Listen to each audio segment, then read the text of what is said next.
പുതിയൊരു വീഡിയോയിലേക്ക് എല്ലാവർക്കും സ്വാഗതം. ഇന്ന് നമ്മൾ തയ്യാറാക്കാൻ പോകുന്നത് നല്ലൊരു ചോറിനൊക്കെ കൂട്ടാൻ പറ്റിയ നല്ലൊരു റെസിപ്പിയുമായാണ് നമ്മൾ വന്നിരിക്കുന്നത്. അതിനായിട്ട് തേങ്ങ ഒരൽപ്പം തിരുമ്മിയത് നമ്മൾ എടുത്തിട്ടുണ്ട്. ഇതിനൊപ്പം തന്നെ ഒരു മുട്ട നമ്മൾ എടുത്തിട്ടുണ്ട്. ഇനി ഇത് തയ്യാറാക്കുവാനായിട്ട് അടുപ്പത്ത് ചട്ടി വെച്ച് കൊടുത്തതിന് ശേഷം അതിലേക്ക് നമുക്ക് ഒരൽപ്പം എണ്ണ ഒഴിച്ച് കൊടുക്കാം.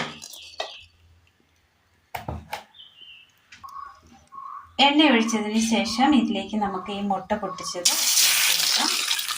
കുരുമുളക് പൊടി, ഉപ്പ് ആവശ്യത്തിന്,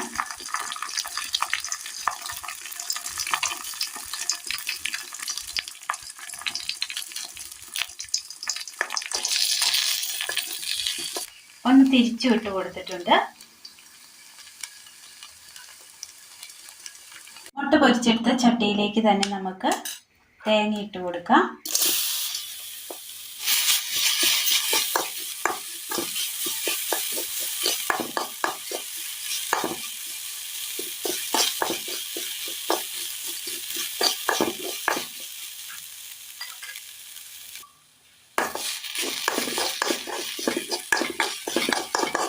ഇതിലേക്ക് ഒരൽപ്പം മുളക് പൊടി ഇട്ട് കൊടുക്കാം.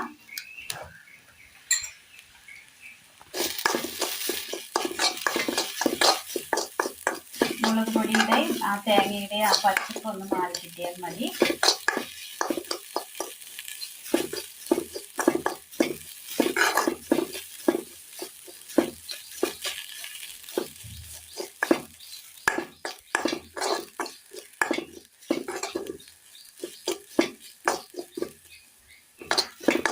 ആ പച്ചപ്പൊന്ന് മാറി വന്നിട്ടുണ്ട്. നമുക്കിതൊന്ന് തണുക്കാനായിട്ട് മാറ്റി വെക്കാം. മിക്സിയുടെ ജാർ എടുത്തതിന് ശേഷം മിക്സിയുടെ ജാറിലേക്ക് നമുക്കൊരു ചെറിയ കഷ്ണം ഇഞ്ചി ഇട്ട് കൊടുക്കാം. ഇതിലേക്ക് തേങ്ങ കൂടി ഇട്ട് കൊടുക്കാം.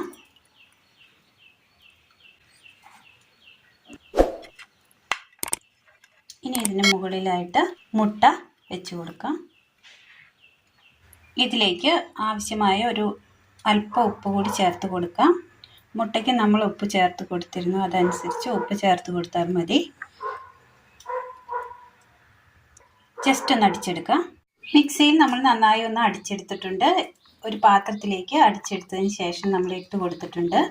ഇതിന് മുകളിലായിട്ട് നമുക്ക് കുനുകുനാന്നരിഞ്ഞ സബോള കൂടി ഇട്ട് കൊടുക്കാം.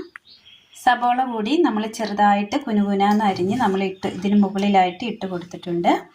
ഇത് കഴിക്കാൻ നേരം എല്ലാം ഒന്ന് നന്നായി ഒന്ന് മിക്സ് ചെയ്തതിന് ശേഷം കഴിച്ചാൽ മതി. ഇത് സബോള പച്ചയ്ക്ക് തന്നെ കടിക്കണം, അതിന് വേണ്ടിയാണ്.